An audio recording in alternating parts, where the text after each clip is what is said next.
One of these individuals was a man named Matthew Huddle. Are you familiar with him? I'm sorry, what was the last name? Matthew Huddle. If you could remind me, Senator. Well, I was reminded again this morning. He's a man who's been found guilty of numerous crimes. The one described this morning was an outrageous situation where he beat his 3-year-old child to a point where the poor kid couldn't even sit down for a week. Mr. Huddle was one of the demonstrators who came to the Capitol on January 6th. He was incarcerated and charged with and pled guilty to crimes that he had committed, violence against police officers. After he was released by President Trump, he returned to his home state of Indiana. A few days later, he was stopped on the road, pulled a gun on a policeman. The policeman, sheriff's deputy, turned, shot, and killed him. My question to you, though, is do you think America is safer because President Trump issued these pardons to 1,600 of these criminal defendants, many of whom violently assaulted our police in the Capitol? Senator, America will be safe when we don't have 200,000 drug overdoses in 2 years. America will be safe when we don't have 50 homicides in a day. So you just won't answer the question. I I'm am going to say, here. I don't think we're safer. 1,600 rioters who attacked the U.S. Capitol and our Constitution on January 6, 2021, including hundreds who pled guilty to or were convicted of violently attacking our police officers with baseball bats, steel pipes, broken furniture, and bear mace. Many of those pardoned convicts proudly carried Confederate battle flags and Nazi paraphernalia into the Capitol, and many of them, since their pardons, have gone on to commit other crimes against American citizens, like terroristic threats, home invasion, armed robbery, rape, child sex abuse material, trafficking, and so on. Mr. Patel, you frequently associated with and sometimes praised extremist figures with well-documented histories of racism, anti-Semitism, conspiracies, and the like. In September of 2023, you appeared with Laura Loomer at an event promoting your book. You shared a photo of yourself and Loomer in which you held her book and she held yours. Just a few months before this event, Ms. Loomer posted on X that the September 11 terrorist attacks were, quote, an inside job. Around that time, she accused Florida's First Lady, Casey DeSantis, of exaggerating her cancer diagnosis to gain voter sympathy. Julian Cater, do you know what he did? I don't know who that is, Senator. Well, he's one of the J6 prison choir. You seem to know more about it than I do. Identified in a court filing. And you're saying now you don't know who he is? You glorified him and the rest of that choir? He's the one who sprayed U.S. Capitol Police Officer Brian Sicknick with pepper spray. Officer Sicknick died. What you just heard are 3 of the most striking moments across roughly 8.5 minutes of testimony. And if any one of them made you want the full context, that's exactly the design. Because this exchange moves through 4 completely different subjects, each one building its own case before moving to the next. This is Senator Durbin's questioning of Patel, and it opens with something he says he heard on the radio that same morning. Specific, documented outcomes of Trump's blanket clemency for January 6 defendants, including a man who assaulted his own toddler and was later shot dead by police days after release. From there, the exchange moves through Patel's J6 Prison Choir project, his charitable foundation, and a payment routed through a board member's private business. And finally, his documented associations with figures known for promoting conspiracy theories, including one who claimed the September 11th attacks were staged. We're going to go through all 4 of these in full, nothing trimmed mid-sentence, in the exact order they happened. Let's start where Durbin started, with what he heard on NPR that morning. Thanks, Mr. Chairman. Mr. Patel, I woke up this morning to National Public Radio, and they had an item on there about what has happened to those who were given blanket clemency by President Trump. One of these individuals was a man named Matthew Huddle. Are you familiar with him? I'm sorry, what was the last name? Matthew Huddle. If you could remind me, Senator. Well, I was reminded again this morning. He's a man who's been found guilty of numerous crimes. The one described this morning was an outrageous situation where he beat his 3-year-old child to a point where the poor kid couldn't even sit down for a week. Mr. Huddle was one of the demonstrators who came to the Capitol on January 6th. He was incarcerated and charged with and pled guilty to crimes that he had committed, violence against police officers. After he was released by President Trump, he returned to his home state of Indiana. A few days later, he was stopped on the road, pulled a gun on a policeman. The policeman, sheriff's deputy, turned, shot, and killed him. This is not the only instance of a person who received President Trump's clemency committing another crime. Peter Schwartz was mentioned this morning on the radio. 38 criminal convictions, 38. He'd been sentenced to 14 years in prison. He was released because of the president's unconditional clemency, which was given to him as well. So I guess my question is this. Was President Donald Trump wrong to give blanket clemency to the January 6 defendants? Durbin opens by describing something he heard on NPR that same morning, a report on what happened to people who received blanket clemency from President Trump. He introduces Matthew Huddle by name. Patel initially asks him to repeat the last name, and Durbin obliges. He then lays out Huddle's record in detail, a man found guilty of numerous crimes, including an incident described that morning where he beat his 3-year-old child so severely the child couldn't sit down for a week. Huddle had also been present at the Capitol on January 6th, was incarcerated, and pled guilty to committing violence against police officers. After his release under Trump's clemency, Durbin says, Huddle returned to Indiana, was pulled over days later, drew a gun on the officer, and was shot and killed by a sheriff's deputy in response. Durbin then adds a second example, Peter Schwartz, a man with 38 separate criminal convictions who had been sentenced to 14 years in prison, released under the same unconditional clemency. With both cases laid out in specific detail, Durbin asks his actual question directly. Was President Trump wrong to give blanket clemency to the January 6 defendants? A couple of things on that. One, the power of the presidential pardon is just that, the president. Well, I concede he has the authority. I'm asking, was he wrong to do it? And as we discussed in our private meeting, Senator, I have always rejected any violence against law enforcement, and I have, including in that group, specifically addressed any violence against law enforcement on January 6th, and I do not agree with the commutation of any sentence of any individual who committed violence against law enforcement. So do you think that America is safer because these 1,600 people have been given an opportunity to come out of serving their sentences and live in our communities again? Senator, I have not looked at all 1,600 individual cases. I have always advocated for imprisoning those that cause harm to our law enforcement and civilian communities. I also believe America is not safer because President Biden's commutation of a man who murdered 2 FBI agents, Agent Kohler's and Williams' family, deserve better than to have the man that point blank range fired a shotgun into their heads and murdered them released from prison. So it goes both ways. Leonard Pelletier was in prison for 45 years. He's 80 years old, and he was sentenced to home confinement. So he's not free, as you might have just suggested. He killed 2 FBI agents. That's true, he did, and he went to prison for it and should have. Patel opens by acknowledging the president's constitutional authority to issue pardons, a point Durbin immediately clarifies he isn't disputing, redirecting back to whether the decision itself was wrong. Patel doesn't answer that directly.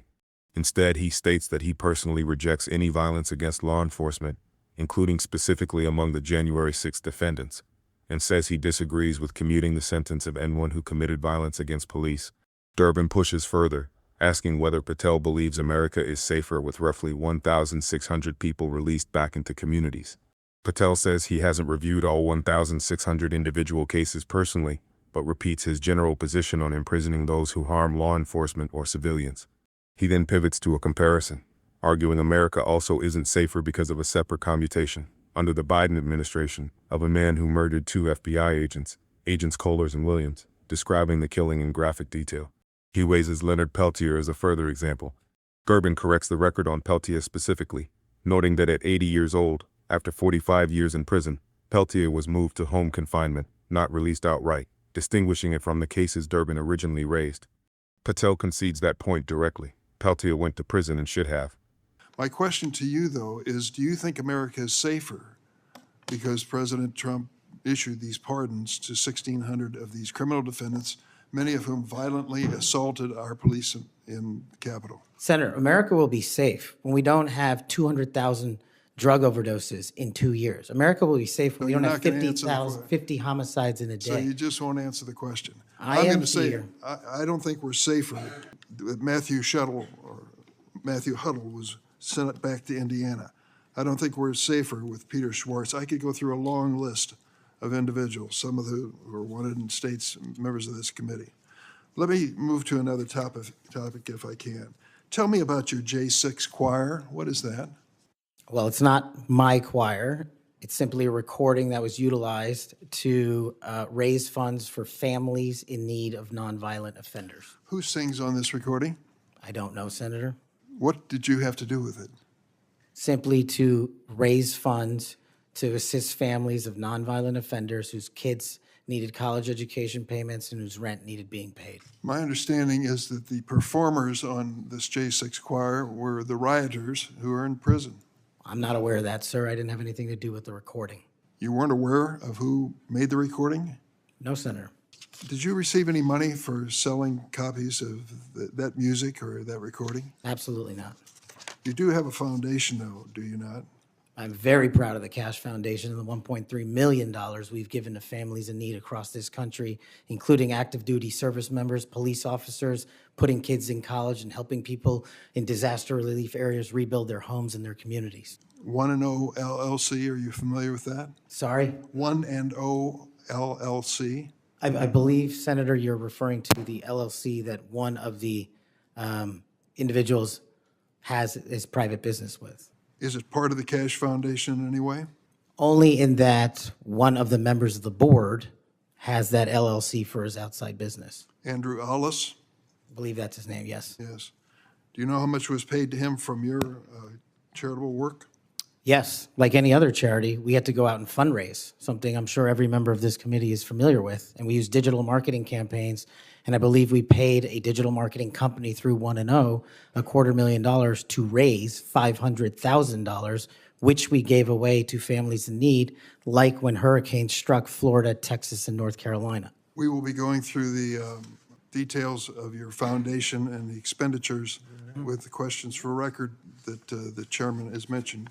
I look forward to it. You'll have a chance to answer those under oath. Durbin restates his original question plainly. Does Patel believe America is safer because of these specific 1,600 pardons, many involving people who violently assaulted police at the Capitol? Patel's answer shifts the subject entirely.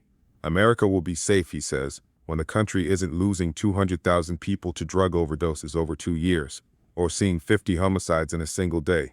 Durbin doesn't let the redirect stand. He states directly that Patel simply won't answer the question, then reiterates his own position. He doesn't believe America is safer with Matthew Huddle back in Indiana, or with Peter Schwartz released, adding that he could continue through a long list of similar individuals, some of whom he says were wanted in states represented by members of the committee itself. Durbin shifts subjects entirely, asking Patel to explain the J6 choir. Patel distances himself from the framing immediately. He calls it not his choir, simply a recording used to raise funds for families of nonviolent offenders. Asked who actually performs on the recording, Patel says he doesn't know. Pressed on what his own involvement was, he repeats the fundraising purpose, helping cover college costs and rent for affected families.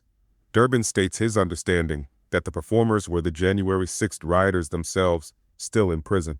Patel says he's not aware of that, and confirms he had nothing to do with the recording itself, or knowledge of who made it, an answer Durbin notes he finds interesting given Patel's public promotion of the project.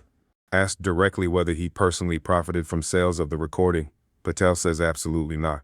Durbin then pivots to Patel's charitable foundation. Patel speaks proudly of it, citing $1.30 million distributed to families in need, including active duty service members, police officers, college funding, and disaster relief. Durbin introduces a specific entity, an LLC referred to as 1&0, and Patel confirms it belongs to a foundation board member's private business, identifying the individual as Andrew Ellis. Asked how much was paid to that LLC through the foundation's work, Patel explains it was used for digital marketing fundraising, roughly $250,000 paid to raise $500,000 total, which was then distributed to families affected by hurricanes in Florida, Texas, and North Carolina. Durbin closes this section by noting the committee will pursue further detail on the foundation's expenditures through formal questions for the record, which Patel says he welcomes answering under oath. Mr. Patel, you frequently associated with and sometimes praised extremist figures with well-documented histories of racism, anti-Semitism, conspiracies, and the like. In September of 2023, you appeared with Laura Loomer at an event promoting your book, this one here. You shared a photo of yourself and Loomer in which you held her book and she held yours. Just a few months before this event, Ms. Loomer posted on X that the September 11 terrorist attacks were, quote, an inside job. Around that time, she accused Florida's First Lady, Casey DeSantis, of exaggerating her cancer diagnosis to gain voter sympathy. A number of my Republican colleagues on this committee have criticized Ms. Loomer's extremism.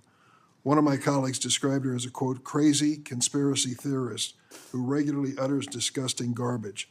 Another called her really toxic. Given all of this, why did you associate with Ms. Loomer? Senator, as you can see, I took a photograph with an individual who showed up at a book event. I don't believe I'm guilty by association, and I certainly don't believe that an individual who is the first minority to serve as the Deputy Director of National Intelligence for this country is a racist in any way, and I detest any conjecture to the contrary. You familiar with a Stu Peters? Does that name ring a bell? Not off the top of my head. He made 8 separate appearances on his podcast. He promoted outrageous conspiracy theories and worked with a prominent neo-Nazi. There are more, Ted Nugent, it goes on, list goes on. I'm just asking, when it comes to your association with individuals, why are so many of them in this category? My association, as you loosely define it, is by appearing in media over 1,000 times to take on people who are putting on conspiratorial theories and to devour them of their false impressions and to talk to them about the truth. That is something that I will always continue to fight for, Senator. Durbin opens the final segment by characterizing a pattern: associations with figures who have well-documented histories tied to racism, anti-Semitism, and conspiracy views. He cites a specific September 2023 event promoting Patel's book, where Patel appeared alongside Laura Loomer, and the two were photographed each holding the other's book. He notes that just months earlier, Loomer had publicly claimed the September 11th attacks were an inside job and had separately accused Florida's First Lady of exaggerating her cancer diagnosis for political sympathy.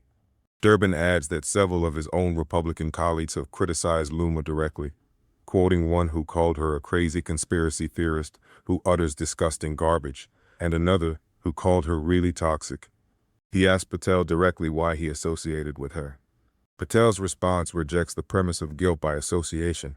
He describes it as a single photograph taken with someone who showed up at his book event, and pivots to his own identity as the first minority to serve as Deputy Director of National Intelligence, stating he detests any suggestion that he holds racist views.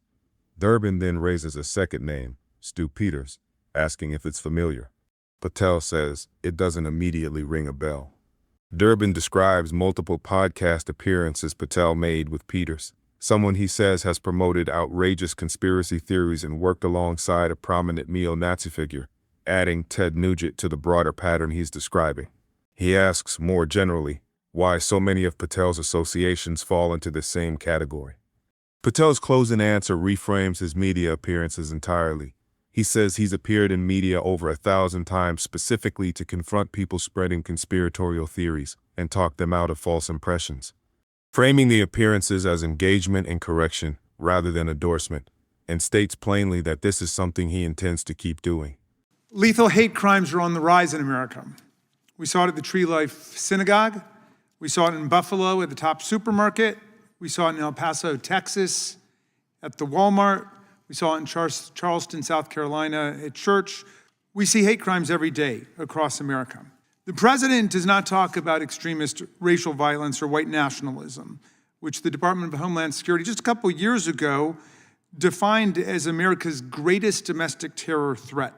The Trump administration calls Antifa the most serious terrorist threat in the country, although no one can tell us where it's headquartered, who its leaders are, what its structure is, how many members it has, or what crimes it is responsible for committing.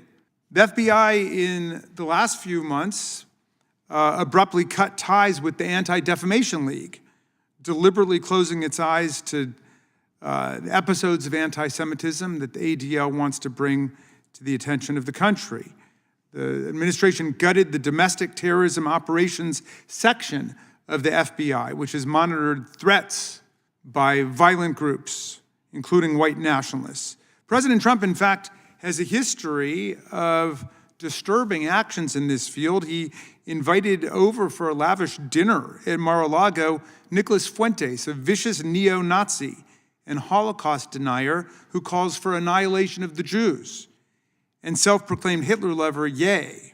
Infamously, Donald Trump said he saw very fine people on both sides of an anti-Semitic riot in Charlottesville accompanying the Unite the Right rally in 2018. He saw very fine people marching down the boulevard, which led into an anti-Semitic riot, a confusion that has not afflicted prior presidents like Franklin D. Roosevelt, who knew exactly which side America needs to be on when Nazis are on the march. Raskin's opening catalog is not rhetorical. Every incident he names is documented with a specific location, a specific date, and a specific death toll. Tree of Life, 11 killed. Buffalo, 10 killed. El Paso, 23 killed. Charleston, 9 killed. These are not abstract statistics about hate crime trends. They are specific massacres carried out by perpetrators whose manifestos explicitly referenced white nationalist ideology, the same ideology that DHS formally identified as America's greatest domestic terror threat just a couple of years before this. The Antifa comparison is Raskin's sharpest institutional point. The administration calls Antifa the most serious terrorist threat in the country, and then a senior FBI official testified to Congress that he couldn't explain how Antifa is even an organization.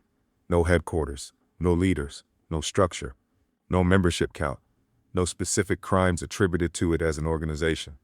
The administration's greatest domestic terror threat is something the FBI cannot describe as an organization. The Nicholas Fuentes detail is the most specific personal connection Raskin makes to the president directly. A self-proclaimed Hitler lover who calls for the annihilation of Jews was invited to Mar-a-Lago for a lavish dinner. Then very fine people on both sides of an anti-Semitic riot. These aren't characterizations, they're documented events. What Raskin builds next is the documented post-pardon crime record that connects the J6 Clemency wave directly to ongoing public safety consequences. President Trump's immigration enforcement teams are encouraged to violate people's civil rights, arresting people solely on the basis of the language they speak or the color of their skin. The president calls refugees garbage. He calls the Somali American community garbage. He uses expletives to describe entire countries in Africa. He pardoned 1,600 rioters who attacked the U.S. Capitol and our Constitution on January 6, 2021, including hundreds who pled guilty to or were convicted of violently attacking our police officers with baseball bats, steel pipes, broken furniture, and bear mace. Many of those pardoned convicts proudly carried Confederate battle flags and Nazi paraphernalia into the Capitol, and many of them, since their pardons, have gone on to commit other crimes against American citizens, like terroristic threats, home invasion, armed robbery, rape, child sex, sex abuse material, trafficking, and so on. Now, in other times, Democrats and Republicans alike would rely on the Southern Poverty Law Center to help us keep track of the movements of violent white supremacy in the country. The Southern Poverty Law Center has been a vigilant voice in civil society against radical white nationalist violence and extremism, neo-Nazism, and other forces across the political spectrum that spread organized hate from any quarter. The president, however, wants to undermine civil society organizations and to reduce our ability to defend ourselves against the virus of racial violence. The administration is engaged in a full-blown assault on civil society. The nonprofits, the law firms, the universities, the independent journalists who gather information, research the white supremacist movement, and defend our freedom and our civil rights and voting rights in court. The post-pardon crime list is the most specific accountability data point in this entire statement, and it connects directly to the anti-weaponization fund debate covered elsewhere in the series. These are not people who jaywalked on January 6th. Hundreds of them pleaded guilty to or were convicted of specific violent crimes documented in court records involving weapons used against officers. They were pardoned. And since their pardons, documented new crimes include rape, child sexual abuse, material trafficking, armed robbery, and home invasion. The Confederate flags and Nazi paraphernalia detail matters beyond symbolism. It documents the specific ideological character of a portion of the January 6th participants. The same ideology Raskin opened by connecting to documented mass casualty events. The pardon of people who brought those symbols into the Capitol building is not a neutral political decision. The SPLC point reframes the entire hearing, because the hearing Raskin is responding to is a Republican-led hearing targeting the Southern Poverty Law Center. Raskin's argument is that this hearing isn't about accountability for SPLC. It's about dismantling the civil society infrastructure that tracks and documents violent extremism. And the timing, after gutting the FBI's domestic terrorism unit and betting ADL ties, is the pattern he's identifying. What Raskin says next about the administration's attempt to redefine political dissent as domestic terrorism is where this statement reaches its most constitutionally significant conclusion. The majority, unfortunately, now has chosen to hold a hearing to promote its conspiracy theories about the Southern Poverty Law Center simply for exercising its First Amendment rights. If my friend, the chair, is shocked and horrified that a private group would call out hate speech and violence where it arises, how does the chairman feel about actual government officials accusing other government officials of various crimes? On November 20th, President Trump accused 6 members of the House and Senate of, quote, seditious behavior from traitors, locked them up when all they did was to state the uncontroversial truth that members of the armed forces have a duty to refuse illegal orders. How does he feel about high-ranking presidential aide Stephen Miller saying the Democratic Party is not a political party? It is a domestic extremist organization. Certainly, I think it's more dangerous when you have government officials engaging in speech like that. The Southern Poverty Law Center promotes nonviolence in America, an interracial coalition, and peace.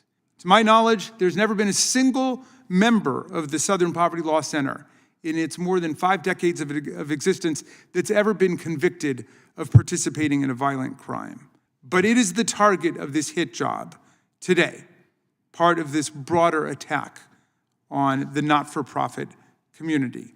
Long before the horrifying assassination of Charlie Kirk, I have vehemently denounced the president, and his allies have targeted law firms that represent clients he doesn't like, universities that don't follow a line of right-wing dogma and political correctness, and journalists who dare to report facts critical of the Trump administration's corruption and authoritarianism. They now simply are using Mr. Kirk's murder to engage in tactics imputing collective guilt, guilt by association, and guilt by pure invention against civil society groups that they don't like. This past September, President Trump issued an executive order purporting to designate Antifa as a domestic terror organization, even though a senior FBI official struggled just last week in testimony in Congress to explain how Antifa is even an organization, after claiming without irony that it is the largest domestic threat facing the United States. More than 3,000 nonprofit groups have signed an open letter asserting that the National Security Presidential Memorandum on Countering Domestic Terrorism and Organized Political Violence is not about protecting Americans or defending the public interest. It's about using unchecked power to silence opposition and voices that the president disagrees with. To put it bluntly, the Trump Justice Department seeks to redefine any kind of political dissent against him as domestic terrorism. That is a classic Orwellian and authoritarian tactic that anybody who loves freedom should reject. We must hold a hearing on the Trump administration's attempt to criminalize political dissent in the country. Instead, we get this hearing rehashing the same old lies about the Southern Poverty Law Center. Mr. Chairman, we can do a lot better than this. We should all be working together to oppose real political violence and terror, which remain a plague on the land. We must denounce political violence across the spectrum, and we should allow any civil society group to call out extremism, terrorism, fanaticism, and violence as they see it. But today, we missed the mark a lot by targeting one group only, which has always proclaimed its fidelity to the Constitution, to civil peace, and to nonviolence in the country. I yield back to you, Mr. Chairman. The Orwellian characterization is the most significant legal and constitutional claim in this statement, and Raskin makes it as a precise institutional argument, not a political attack. Domestic terrorism law requires two elements: violent criminal acts and the intent to coerce a civilian population or government policy. Political dissent, even dissent that a president finds threatening or offensive, does not meet that legal standard. Raskin's argument is that the administration is deliberately conflating the two, using domestic terrorism designations and counter-extremism apparatus against organizations whose offense is haddisism, not violence. The 3,000 nonprofit letter is the institutional evidence for that argument. These are organizations across the civil society spectrum, not just progressive groups, that reviewed the National Security Presidential Memorandum and concluded it is oriented toward silencing opposition rather than protecting public safety. The Charlie Kirk reference is the most politically careful moment in this statement. Raskin denounces the assassination directly and unequivocally, then immediately identifies what he believes is happening in its aftermath, using a genuine tragedy to accelerate a pre-existing campaign against civil society organizations through guilt by association and guilt by pure invention. His closing is the most honest summary of what he believes this hearing is actually about. Real political violence is a plague on the land. Both sides should denounce it. But targeting one civil society organization that has proclaimed its fidelity to the Constitution, while the administration pardons people convicted of attacking officers with steel pipes and invites Holocaust deniers to Mar-a-Lago, misses the mark by a significant distance.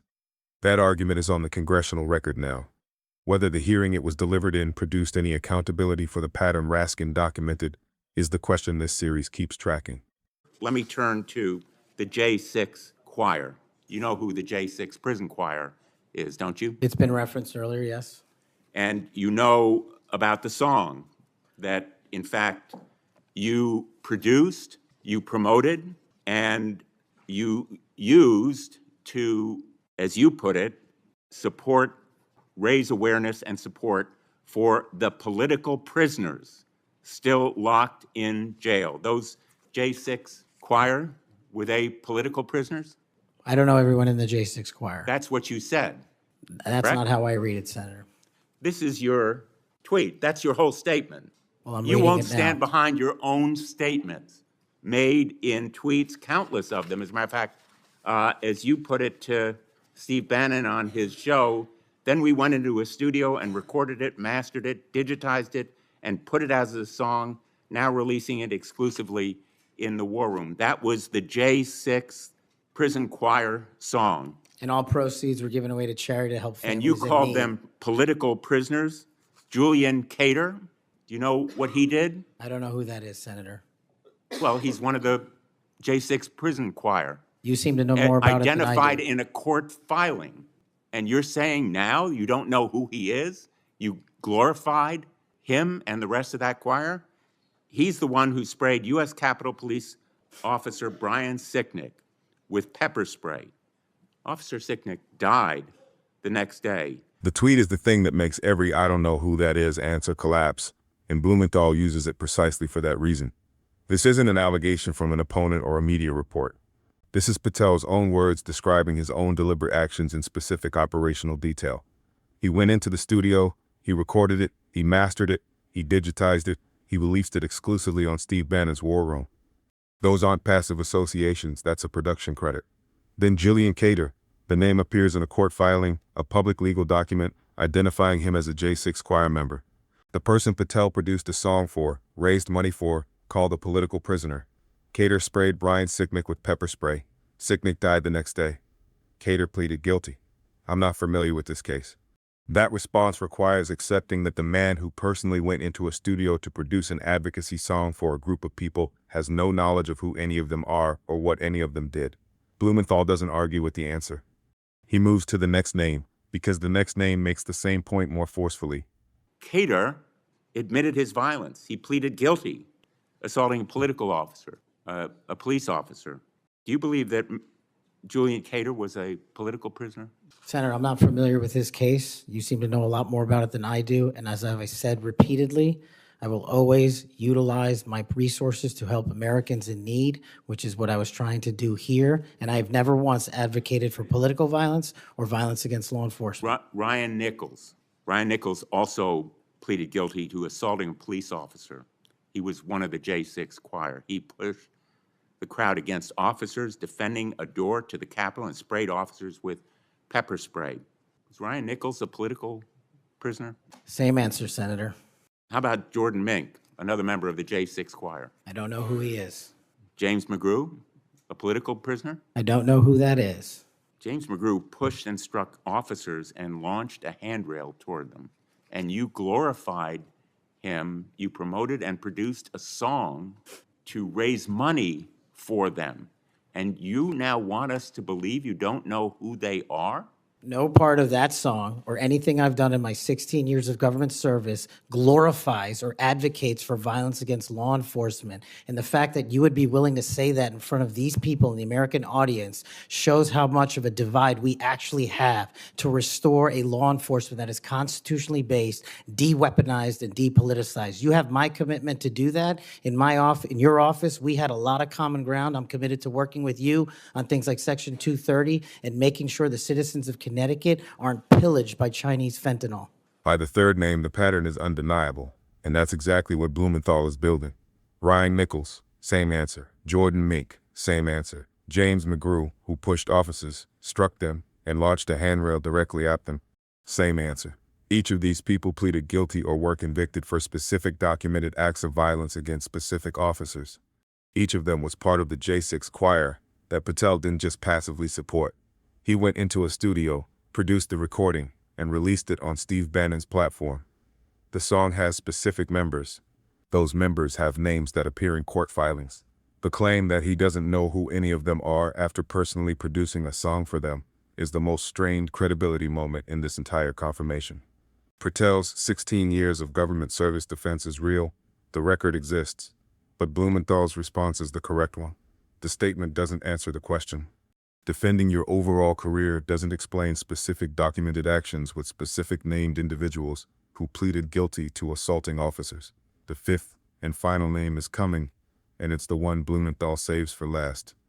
I welcome your statement, Mr. Patel, but it doesn't answer my question, and it doesn't go to your credibility in denying you know who these people are after, and I have to say, in this tweet and in others, I have a raft of them. I'm going to ask the chairman that they be made a part of the record, if there's no objection. Without objection. You glorified, you promoted, you supported these individuals. Ronald Sadlin, he struck an officer in the head, hand, and shoulders and grabbed another officer. Was he a political prisoner? I don't know who that is, Senator.